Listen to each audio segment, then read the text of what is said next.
Welcome back to the channel on what is a nice dry bright day. It's a bit cloudy and there's a little bit of a breeze and it's quite cold, but when the sun comes out it's really quite nice. So today's video is slightly different to normal. Now, I bought a pair of seats for the front of the Ranger a little while ago, and they've been sat around in a barn. They're filthy dirty basically, so they're in good condition but dirty. The driver's seat's going to need more work than the passenger seat, but the passenger seat basically just needs cleaning, so I'm going to get on and clean those. Now, to do that, I bought this Vax spot wash which Karl recommended to do, and I'm going to show you how I get on with it. Now, obviously this isn't sponsored in any way, shape or form. I'm nowhere near at that level with eBay, with YouTube yet, but I will show you how I get on with this and give you an honest review. So I did buy it on eBay. I'll put a link on the description. I think it was about 130 quid, but I'll unbox it now and show you how we get on with it. So this is how it got delivered. And obviously I haven't opened this at all yet.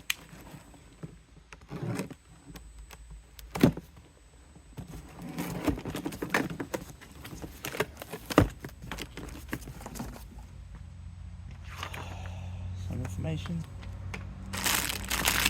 Cleaning solution. Cleaning head.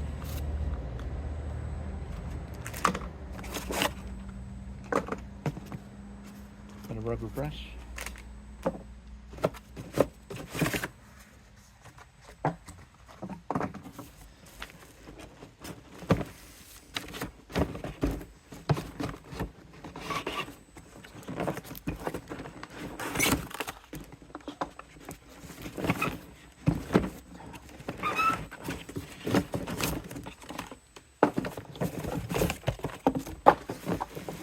Obviously a ton of cardboard.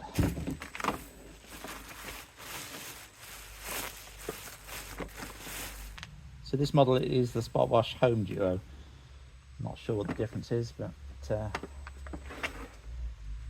clean water tank. Just unclips. And then this is the dirty tank.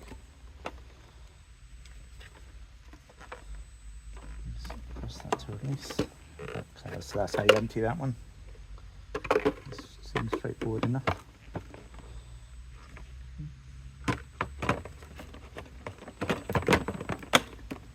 Straightforward. So the lead on the back here, just a normal plug, which is good, and then the actual brush for cleaning.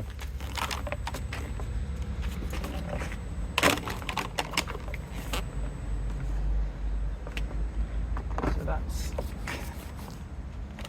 the actual brush with the hose. You can actually see inside this hose is a second hose, which is obviously for the cleaning solution. So one's for vacuuming and one's for actually putting some cleaning solution on.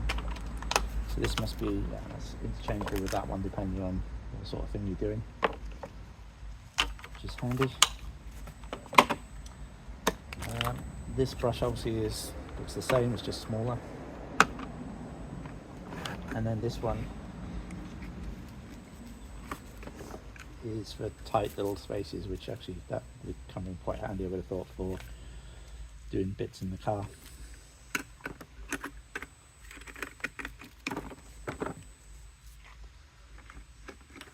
So fairly straightforward.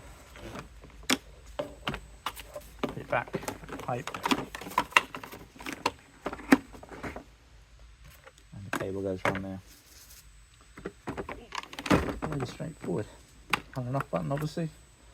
I'll have a quick look at the instructions and I shall bring you back when we start cleaning the seats. So I also bought one of these cheap cleaning kits with the brushes in for the drill. A lot of people seem to use these. There's an awful lot more in here than I thought. But this should help as well to agitate the dirt and get it all out of the seat.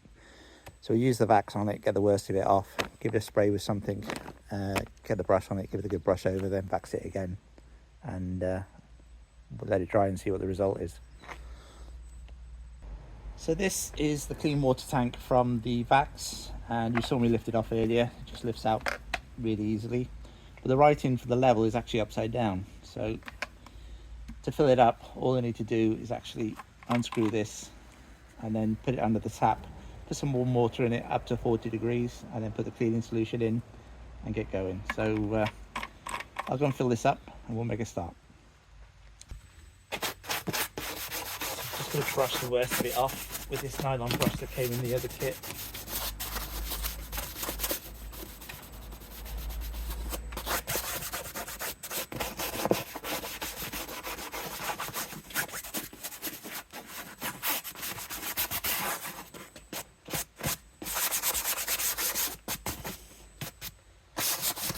Now these seats were wet when I first got them, and they've been drying off, which is probably accounts for some of this mould. Really should be wearing a face mask doing this. You don't want to be breathing that in.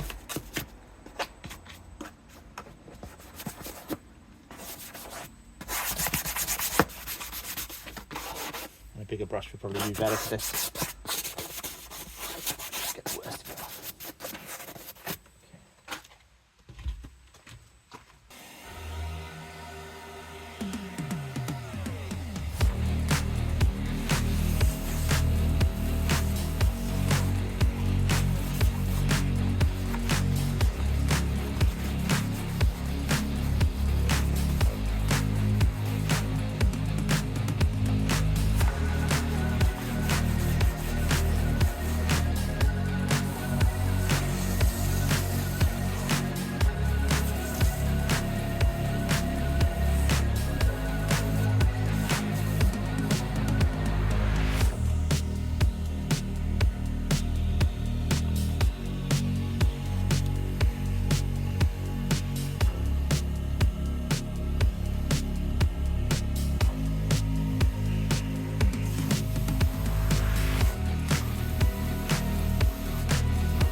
So you can already see they look a lot better than they did, but I'm going to get that brush on there now with the drill just to give everything a really good deep clean, and then bring out the backs again and give it another go over the backs.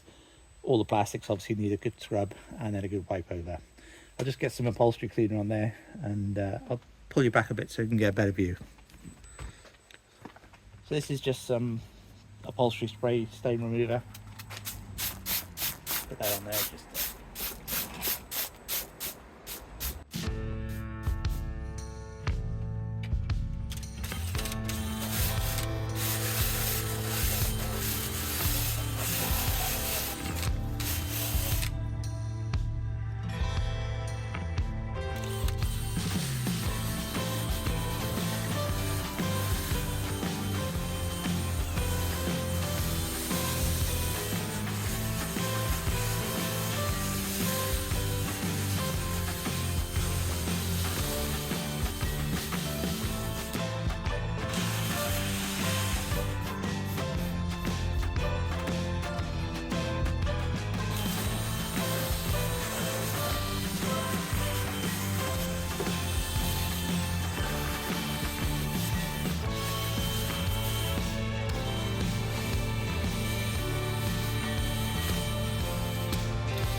So that's the seat pretty much done.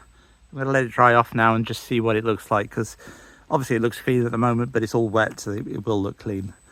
We'll let it dry off and bring it back, and we'll see what it looks like when it's finished. So it's a couple of days later and the seat is now dried. It's a direct comparison to the one we haven't cleaned. I didn't have time to do this the other day because I had to get back to work, but I mean, you can see the difference there. It's quite remarkable. There is still some marks on this one, so I'll give this another clean once it's in the car, which I'll probably do anyway, but see if we can get some of these marks out. But other than that, really happy with the passenger seat. So I'm going to move on to the driver's seat and give this a good clean as well now.